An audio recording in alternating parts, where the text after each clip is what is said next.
Hello everyone.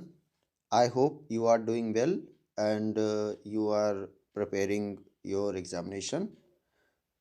Today we will start uh, NCERT Class 11th Biology Human Physiology Chapter number 17 Breathing and Exchange of the Gases. तो चलिए शुरू करते हैं कि chapter number 17 है NCERT का क्लास 11th बायोलॉजी का। चैप्टर का नाम है breathing and exchange of the gases. तो देखते हैं क्या इसमें है।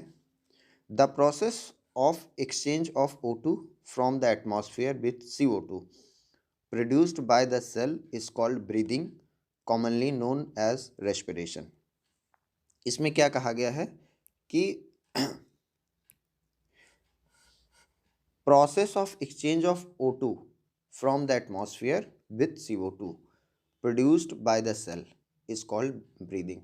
यानी आप एटमॉस्फेयर से O2 लेते हैं और CO2 जो आपकी सेल प्रोड्यूस करती है, जो बनाती है, उसको आप जब एटमॉस्फेयर में रिलीज़ करते हैं तो इसी प्रोसेस को हम ब्रीदिंग कहते हैं, commonly known as respiration.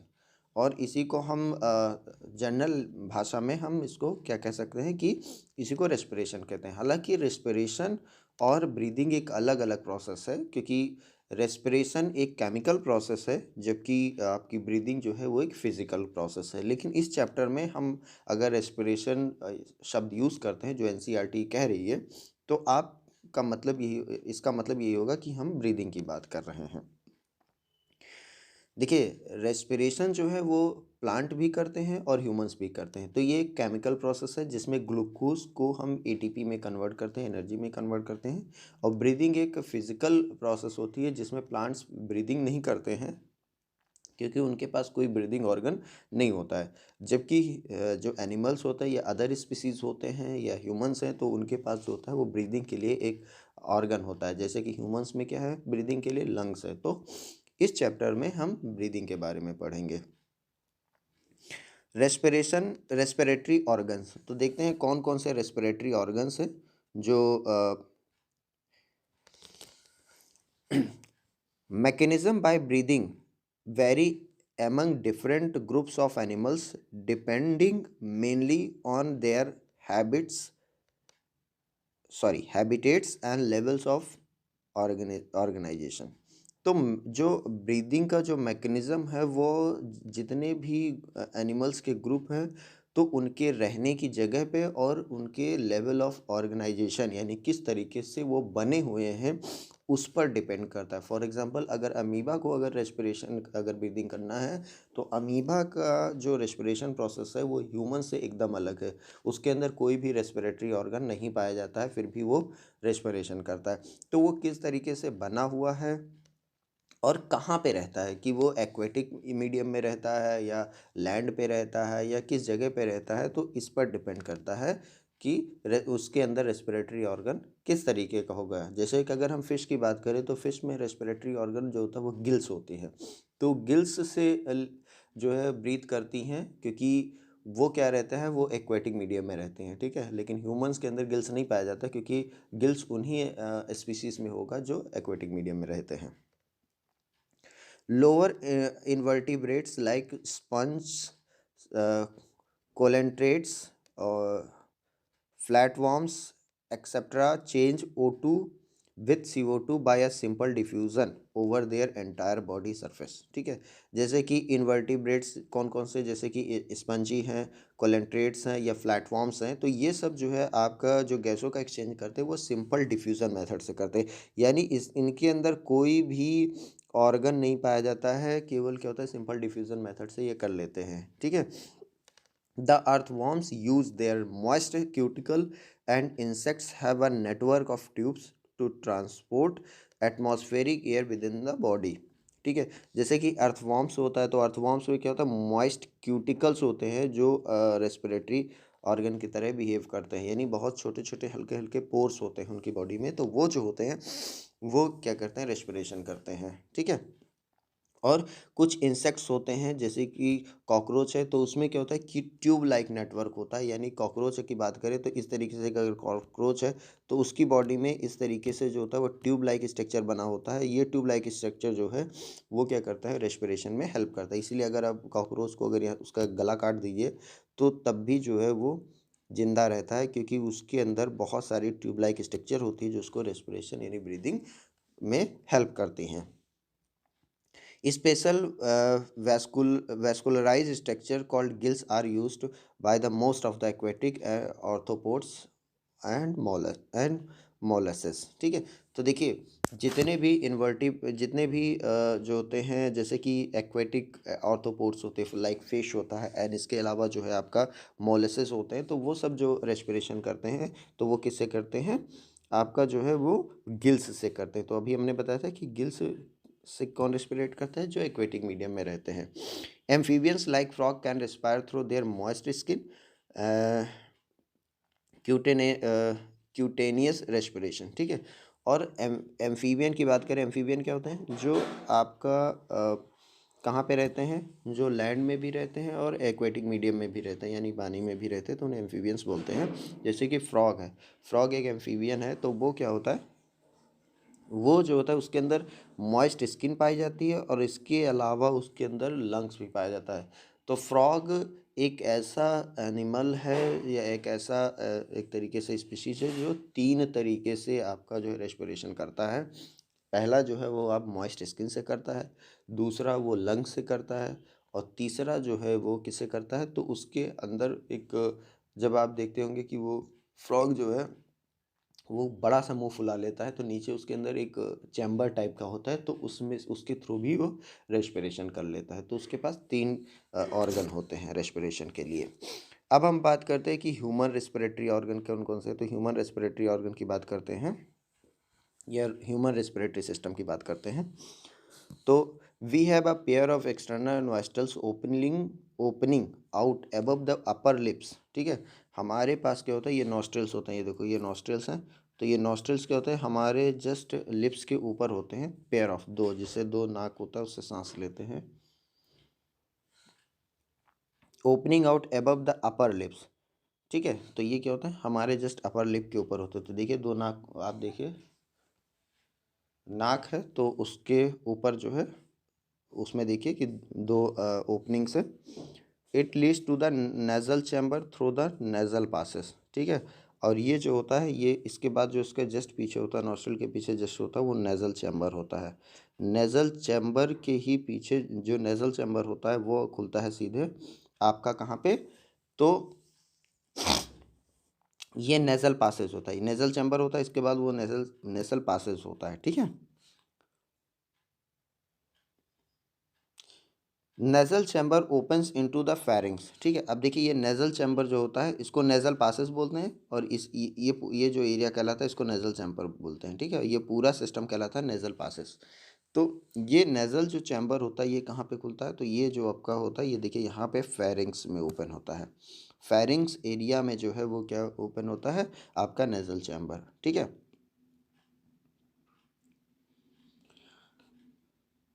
Into the pharynx portion of which is common passage of air and food. और देखिए नेजल चैम्बर जो होता है, ये जो एरिया यहाँ से यहाँ तक का जो कहलाता है, ये दोनों का कॉमन पाथ होता है।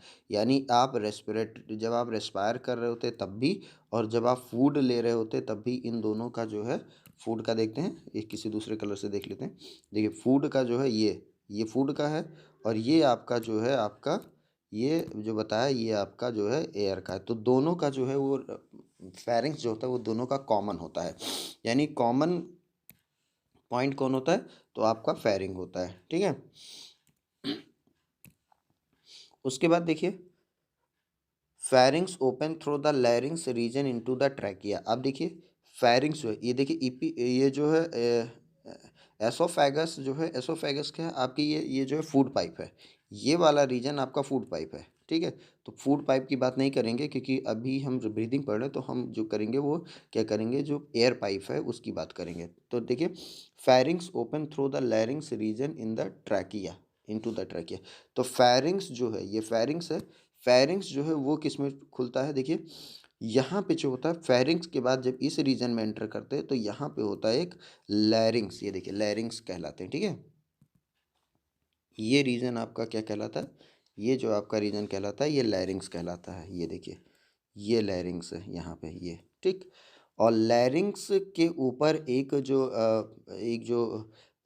तरीके से ढक्कन टाइप का होता है, वो कहलाता है ईपीग्लॉटिस, ठीक है। ईपीग्लॉटिस क्या करता है, ईपीग्लॉटिस जो होता है वो एक तरीके का इस पे ढक्कन होता है जो क्या करता है कि आपका जो फूड होता है, ठीक है, फूड को इस ट्रैकिया में नहीं जाने देता। ट्रैकिया क्या होता है, ट्रैकिया जो होता है वो आपकी विंड पाइप होती है, यानी जहाँ से आप का जो है एयर, ये विंड पाइप स्टार्ट होती है, तो ये ट्रैकिया कहलाता है, ठीक है। और ट्रैकिया में ही आपका जो है क्या है, देखिए ट्रैकिया में ही यहाँ पे देखिए एक है साउंड बॉक्स, ठीक है, इसको बोलते हैं साउंड बॉक्स या इसी को बोलते हैं वोकल कॉर्ड, ठीक।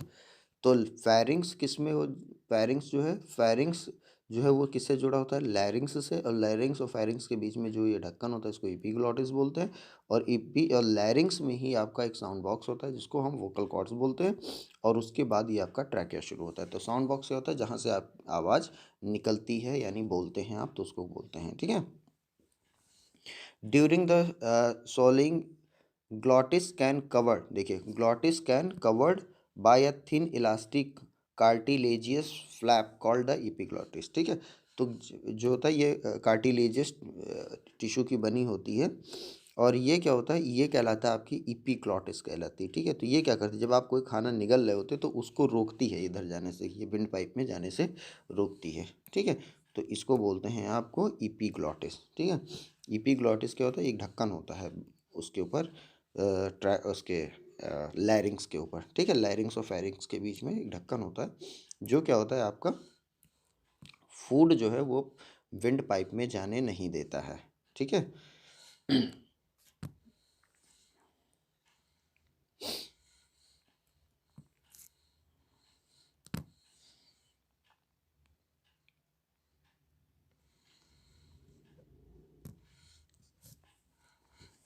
अब आगे देखते हैं। Trachea is a straight tube extending up to the mid thoracic cavity. Trachea divided into the right and left primary bronchi, ठीक है। अब देखिए यहाँ पे समझिए थोरेसिक चैम्बर क्या होता है, थोरेसिक चैम्बर जो आपका डायाफ्राम होता है, लंग्स के नीचे एक जो होता है वो एक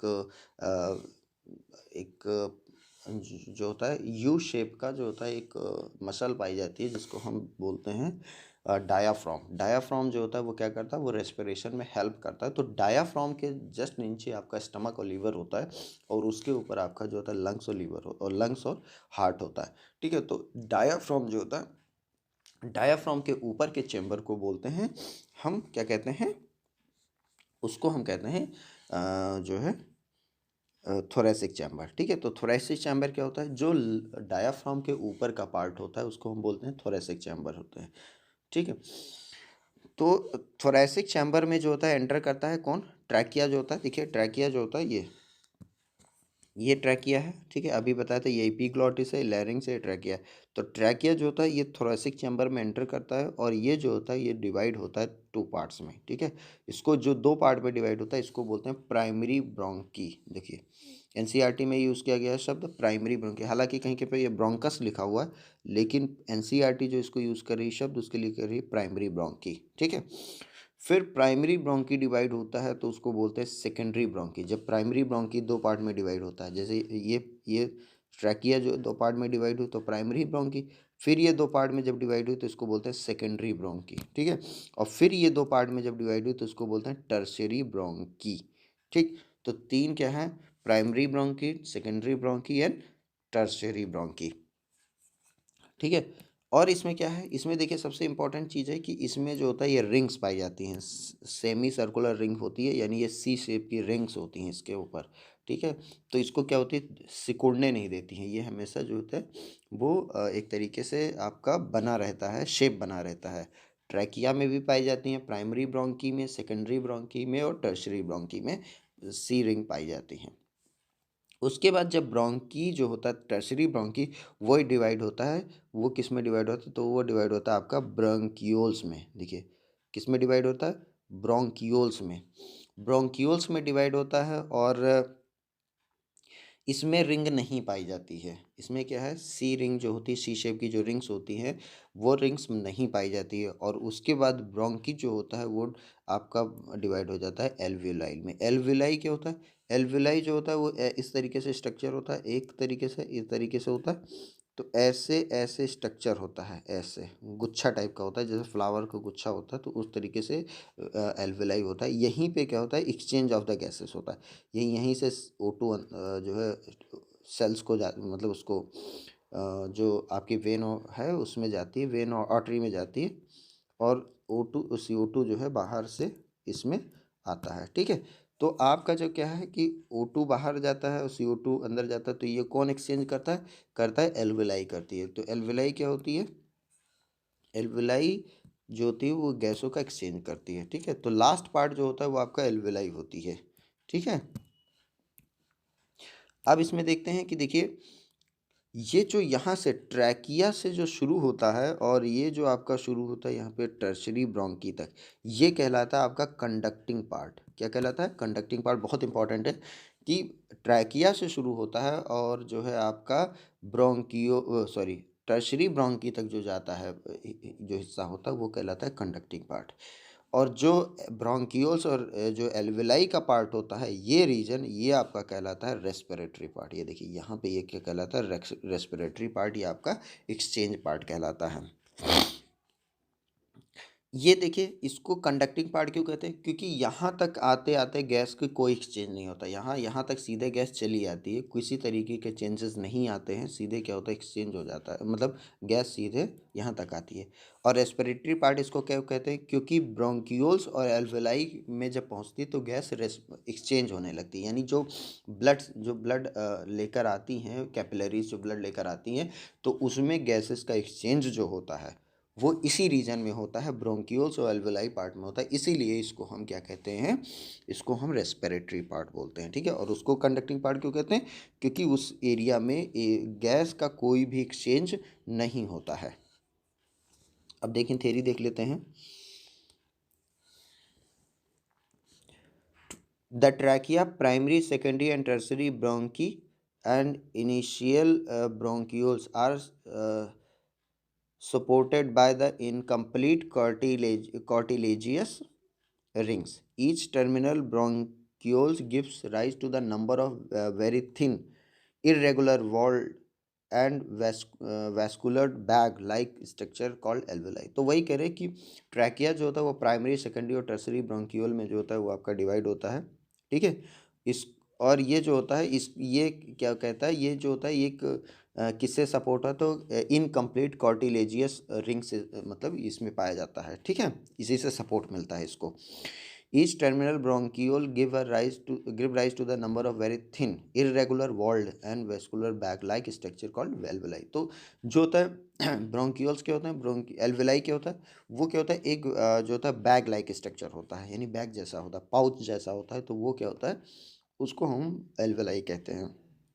the branching network to bronchioles and alveoli comprise the lungs. ठीक है, तो इस पूरे नेटवर्क को हम क्या कहते हैं? लंग्स कहते हैं। ठीक है, ये पूरा नेटवर्क आपका क्या कहलाता है? लंग्स कहलाता है। ठीक, अब देखिए प्लूरा क्या होता है।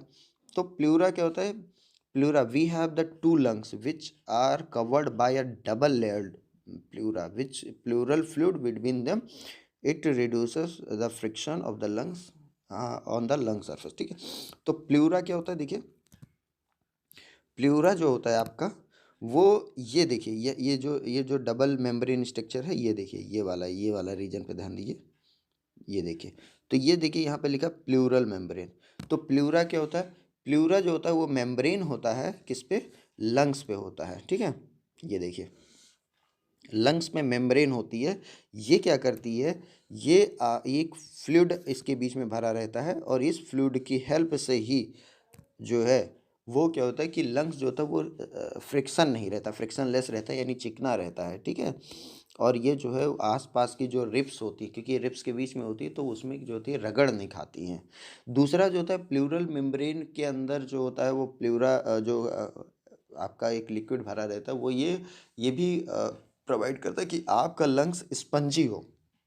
फॉर एग्जांपल अगर आपको चोट लग जाती है या कुछ होता है तो जो है प्लूरल मेम्ब्रेन के अंदर जो फ्लूइड भरा हुआ होता है वही आप उस लंग्स को डैमेज होने से बचाता है। ठीक है, तो लंग्स इतनी जल्दी आपका जो है डैमेज नहीं होता है अगर बाहर से चोट लग भी जाती है तो। अब आगे देखते हैं, the part starting with the external nostril up to the terminal bronchioles constitute a conducting part, whereas the alveoli there the ducts from the respiratory to exchange forms the respiratory or exchange part of the respiratory system। तो वही कह रहे हैं कि जो trachea से लेकर जो टर्सरी ब्रोंकी तक का पार्ट होता है, नोस्ट्रिल से लेकर, ये आपका कंडक्टिंग पार्ट कहलाता है। ठीक है, कहाँ से? नोस्ट्रिल, जो बाहर नोज खुला रहता है वहाँ से लेकर, और जो आपका टर्सरी ब्रोंकी तक की पार्ट होती है वो आपका क्या कहलाता है? कंडक्टिंग पार्ट कहलाता है। और जबकि जो ब्रोंकियोल्स और एल्वेलाई का पार्ट होता है ये आपका रेस्पिरेटरी पार्ट कहलाता है। Exchange part is the site of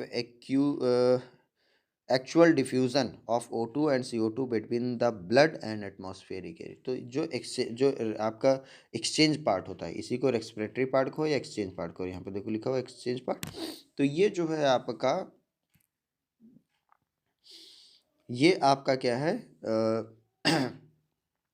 इस एरिया में ही ऑक्सीजन जो है वो ट्रांसफर होती है। ठीक, the lungs are situated in the thoracic chamber which is automatically an air tight chamber. The thoracic chamber is formed dorsally by the uh, vertebral column, ventrally by the sternum, laterally by the ribs, on the lower side by the dome shaped diaphragm। ठीक है, तो इसमें ये बता रहे हैं कि जो लंग्स होता है वो थोरेसिक चैम्बर में होता है, और ये जो होता है ये एयर टाइट होता है। थोरेसिक चैम्बर मतलब एयर टाइट होता है। एयर टाइट का मतलब है कि एयर जो है वो कहीं और से नहीं आ सकती, केवल एक ही रास्ता है, वो ट्रैकिया। ट्रैकिया से ही एयर आएगा, इसके अलावा एयर कहीं नहीं आएगा। तो ये आपका कहलाता है जो है वो एयर टाइट चैम्बर होता है, जिसको हम थोरेसिक चैम्बर बोलते हैं। इसमें बहुत सी चीज़ें होती हैं, जैसे कि रिब्स होती हैं, स्टर्नम होता है। तो अब समझ लीजिए कि रिब्स क्या होती हैं। देखिए, ये जो आगे जो आपका एक ऐसे जो हड्डी होती है, ठीक है, ये कहलाती है। आगे आप हाथ रख के देखिए तो पता चलेगा, इसको बोलते हैं स्टर्नम। ठीक है, और इसके चारों तरफ इस तरीके से जो रिंग जैसी ऐसी स्ट्रक्चर बनी होती है, जो पीछे ऐसे जाती हैं। ठीक है, इसको बोलते हैं। इसको अगर हम साइड व्यू में देखें तो ज़्यादा समझ में आएगा। ठीक है, साइड व्यू में दिखाते हैं किस तरीके से। जैसे ये क्या है, ये अगर आगे का पार्ट देखते हैं, ठीक है, और ये जो आपका पीछे का पार्ट है, ठीक है, तो यहाँ से इस तरीके से रिप्स गई हुई हैं, इस तरीके से आपका रिप्स गई हुई हैं। ठीक, तो ये कहलाती है आपकी जो है स्टर्नम कहलाती है, और ये आपकी कहलाती है रिप्स कहलाती है, और ये आपका स्पाइनल कॉर्ड है। तो ये क्या है? स्पाइनल कॉर्ड है। ये रिप्स, ये आपका स्टर्नम है। ठीक है, स्टर्नम है, और ये क्या है आपका? ये रिब्स हैं। ठीक है, तो स्टर्नम यहाँ पे है, और यहाँ पे आपका स्पाइनल कॉर्ड है, और बीच में जो है ये आपका ये कहलाता है, इसी को बोलते हैं थोरेसिक चैम्बर, और इसी के बीच में आपका लंग्स रहता है। ठीक है, तो ये क्या है आपका, इसमें जो शब्द कहे गए हैं उसका मीनिंग यही है। ठीक है,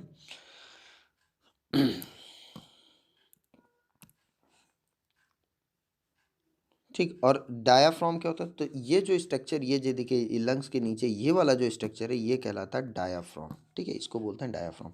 अच्छा, इसमें क्या होता है, लंग्स में एक चीज़ बहुत इंपॉर्टेंट है, जो इधर वाला होता है, जो राइट होता है, इसको राइट बोलते हैं। ठीक है, इसमें 3 डिवीज़न होते हैं। ठीक है, और इसमें केवल 2 डिवीज़न होते हैं, और ये वाला जो होता है छोटा होता है, ये बड़ा होता है। ऐसा क्यों?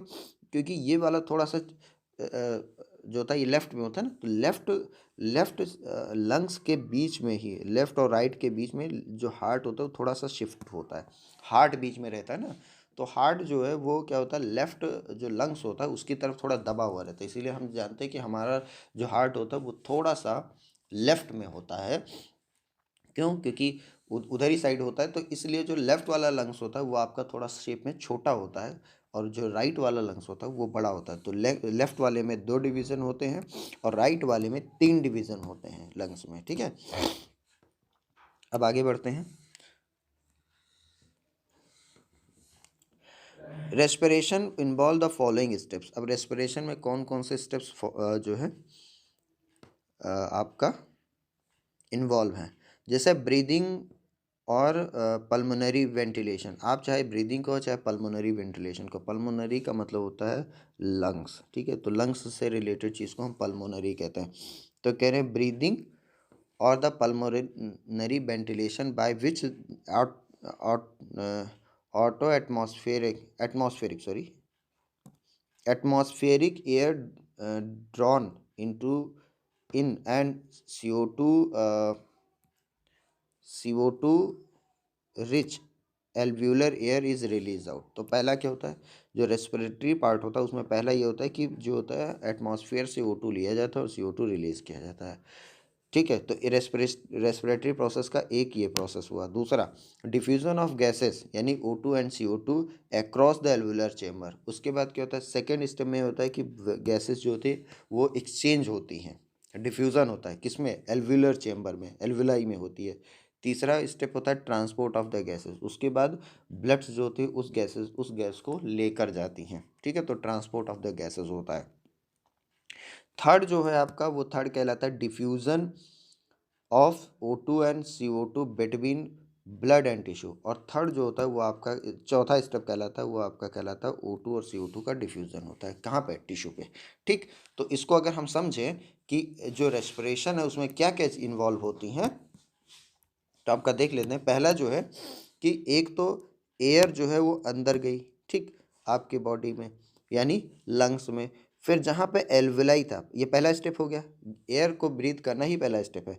फिर उसके बाद है यहाँ पे जो एल्वुलाई थी, एल्वुलाई इस एयर को क्या करती है, एक्सचेंज करती है, ठीक है। यानी पहले इसमें डिफ्यूज़न होता है, तो यहाँ पे क्या करती, एक्सचेंज करती है, ठीक। फिर इस एयर को ब्लड जो कैपिलरी जो थी उसके अंदर, ब्लड कैपिलरी के अंदर जो है वो इस एयर को ले जाके कहाँ पे ले जाती हैं, टिश्यू को, टिश्यू के पास ले जाती है। फॉर एग्जांपल यहाँ पे टिश्यू है, ठीक है, यहाँ पे सेल टिश्यू है। तो ये क्या है, इस गैस को ले जाके यहाँ पे देती हैं, तो इसको बोलते हैं ट्रांसपोर्ट। और तीसरा क्या है, तीसरा हो गया। और चौथा क्या है, चौथा ये है कि इस गैस का एक्सचेंज होता है, फिर यहाँ पे होता है। यानी ये यहाँ पे क्या होता है, O2 ले लेंगी, यहाँ पे जो आपका O2 ले लेंगी और CO2 जो है वो आपका दे देंगी इसको, तो इसको दे देंगी, फिर ये वापस लेकर चली जाएगी। तो इस तरीके का प्रोसेस जो है आपका चलता रहता है, ठीक है। तो इसको क्या कहते हैं, ये 4 प्रोसेस होते हैं, ठीक है। फिर उसके बाद पांचवा भी है, utilization of O2 by the cell from the catabolic reaction and resultant CO2 release. और चौथा क्या होता, पांचवा क्या है कि O2 को फिर वो सेल्स यूटिलाइज करती हैं, कैटाबोलिक रिएक्शन। कैटाबोलिक मतलब ऐसी रिएक्शन जिसमें कोई चीज़ ब्रेक होती है उसको कैटाबोलिक रिएक्शन बोलते हैं। तो कैटाबोलिक रिएक्शन में जो है वो चीज़ों को लेती हैं, मतलब यूज़ करती हैं, और उसके बाद CO2 जब बन जाती है तो उसको रिलीज करती है। तो ये आपके रिस्पिरेशन के जो है वो एक स्टेप्स हुए।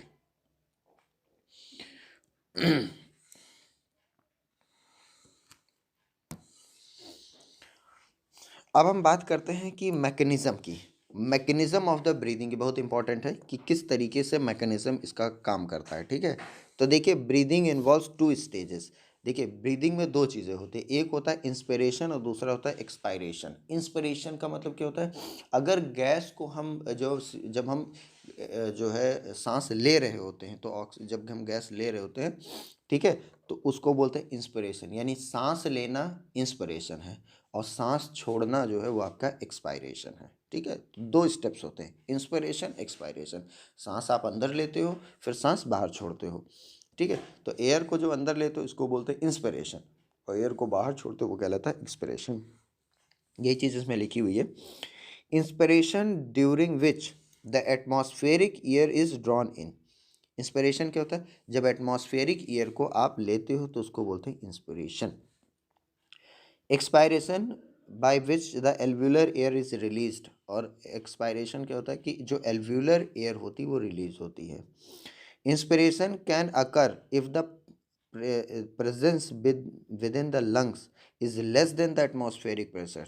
That is, there is a negative pressure in the lungs, which uh, lungs with respect to the atmospheric pressure. ऐसा क्यों होता है कि हम इंस्पिरेशन करते हैं? तो देखिए, डायाफ्राम जो होता है ना, डायाफ्राम देखिए, ये जो चैम्बर है, ठीक है, इस तरीके से, तो इसमें क्या है ना कि जो रिप्स होती हैं, ये रिप्स हैं, और इसके बीच में यहाँ पे डायाफ्राम है, और यहाँ इसी के अंदर ये लंग्स होता है, ठीक है, लंग्स।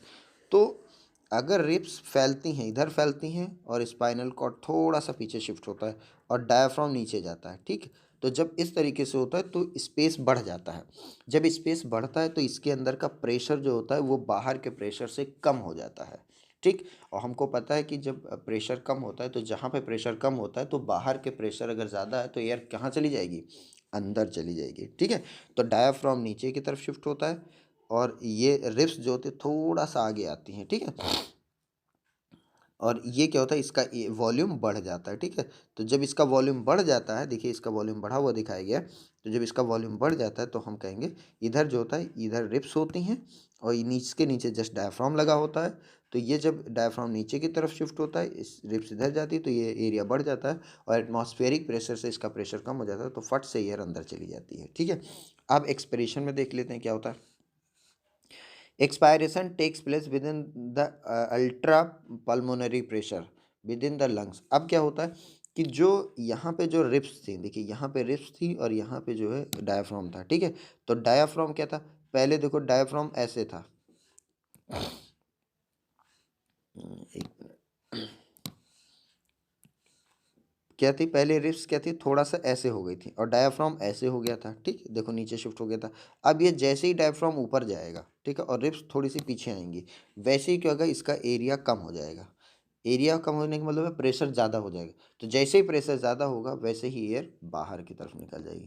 ये समझ में आया कि ये जो रिप्स हैं, ये जो बाहर जो हड्डियाँ लगी हुई हैं पतली पतली, ठीक है, ये क्या है, जैसे ही अंदर की तरफ शिफ्ट होती हैं, ठीक है, वैसे ही क्या होता है कि इसका एरिया कम हो जाता है। और डायाफ्राम अपने, देखिए डायाफ्राम ऐसे रहता है, जब रेस्पिरेशन कर रहा होता है तो थोड़ा सा ऐसे हो जाता है, ठीक, और फिर उसके बाद अपनी नॉर्मल पोजीशन में आता है। तो डायाफ्राम जब रेस्पिरेशन लेना होता है, यानी सांस जब लेना होता है, तो नीचे की तरफ हो जाता है, और उसके बाद फिर वो ऊपर खिसक जाता है, तो एरिया ये घट जाता है। इस वजह से आप एक्सपायरेशन करते हैं, यानी आप जो है फिर जो है सांस लेते हैं, सांस छोड़ते हैं, ठीक है।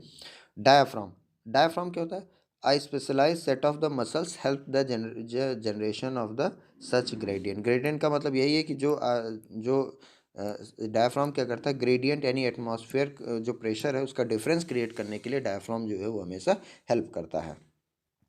आगे देखते हैं।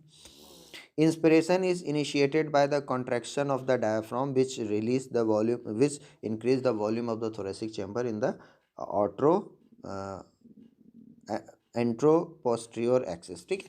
तो देखिए हमने बताया कि जो है ये जो है डायफ्राम जो होता है वो क्या करता है, वही जो है वो इंक्रीज करता है, यानी डायफ्राम अपना शेप चेंज करता है, तो जो है उसमें चैम्बर में स्पेस बढ़ती है, तो लंग्स जो होता है वो लंग्स के पास स्पेस बढ़ जाती है, तो फिर जो है एयर अंदर चली जाती है। The contraction of the external intercostal muscles lift up the ribs and sternum, causing the increase the volume of the thoracic chamber is the dorso ventral axis, ठीक है। अब देखिए जो इसमें एक शब्द आया है आपका इंटरकोस्टल में मसल्स क्या होते हैं। तो इंटरकोस्टल के मसल क्या होते हैं, जैसे दो रिब्स हैं, ये दो रिब्स हैं, ठीक है, हमने बताया था बना के, ये देखिए इस तरीके से होता है। तो इसमें जो होता है ऐसे पतली पतली रिब्स होती हैं, ठीक है, इस तरीके से। तो इंटरकोस्टल मसल्स क्या होती हैं, ये जो होते हैं ना ऐसे ऐसे ऐसे मसल्स जो होती हैं, दो ऐसे जो होते हैं एक दूसरे को कट करती है, इसको बोलते हैं इंटरकोस्टल मसल्स, ठीक है, इंटरकोस्टल मसल्स। तो ये जो कहलाती है, ये इंटरकोस्टल मसल्स कहलाती है। जो दो ये स्टर्नम है, ये आपका पीछे जो है स्पाइनल कॉर्ड है, और इसके बीच में जो रिब्स हैं ये जो जुड़ी हुई होती हैं, ठीक है, इसके बीच में जो ऐसे क्रॉस सेक्शन में जो मसल्स होती हैं इसको बोलते हैं इंटरकोस्टल मसल्स। यही जब फैलती हैं या जो है कॉन्ट्रैक्ट होती हैं या जो है तभी आपका जो है वो लंग्स जो है वो रेस्पिरेशन कर पाता है। The overall increase in the thoracic volume cause the similar increase in the pulmonary. तो जो ओवरऑल क्या है कि थोरेसिक चैम्बर, इसी को थोरेसिक चैम्बर बोलते हैं। तो थोरेसिक चैम्बर जब बढ़ता है तभी जो होता है इंस्पिरेशन हो पाता है।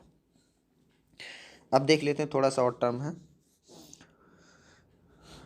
पल्मोनरी। देखिए पल्मोनरी वॉल्यूम जब भी बढ़ेगी, इंक्रीज का मतलब यहाँ देखिए पल्मोनरी वॉल्यूम जब भी बढ़ेगा तो intra pulmonary pressure, pulmonary volume मतलब जो बाहर का वॉल्यूम है, और इंट्रा पल्मोनरी प्रेशर मतलब अंदर का, जो लंग्स के अंदर का एरिया है उसको बोलते हैं इंट्रा पल्मोनरी प्रेशर।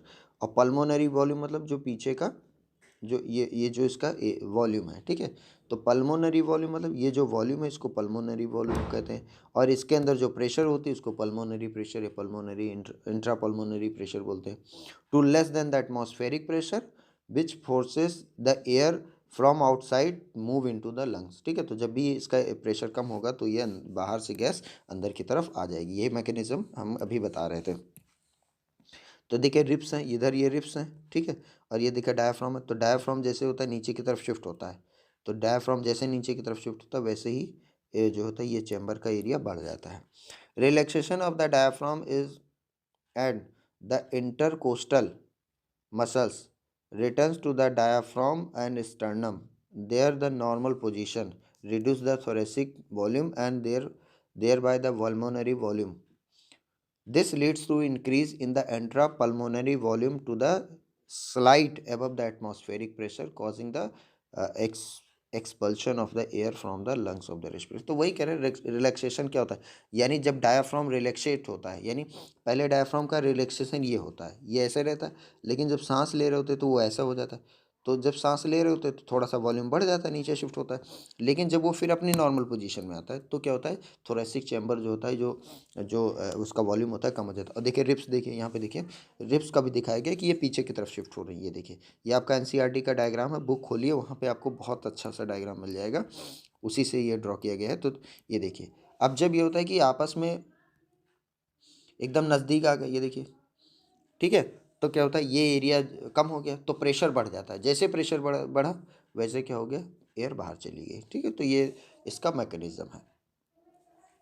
अब हम नेक्स्ट जो इसके नेक्स्ट पार्ट में हम बात करेंगे, वो हम बात करेंगे रेस्पिरेटरी वॉल्यूम्स की, यानी कौन कौन से रेस्पिरेटरी वॉल्यूम्स हैं जो रेस्पिरेटरी वॉल्यूम एंड कैपेसिटीज़, यानी टाइडल वॉल्यूम क्या होता है, इंस्पिरेटरी रिजर्व वॉल्यूम क्या होता है, एक्सपायरेटरी रिजर्व वॉल्यूम क्या होता है, रेसिडुअल वॉल्यूम कितना होता है। तो ये सब बहुत इंपॉर्टेंट टर्म है जो कि पूछा जाता है।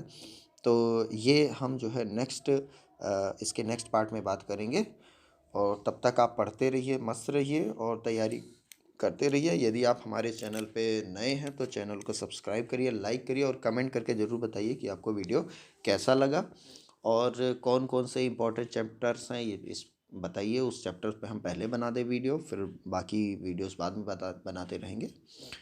तो पढ़ते रहिए और अपनी तैयारी करते रहिए। तो फिर मिलेंगे आगे इसी टॉपिक में, और तब तक के लिए धन्यवाद।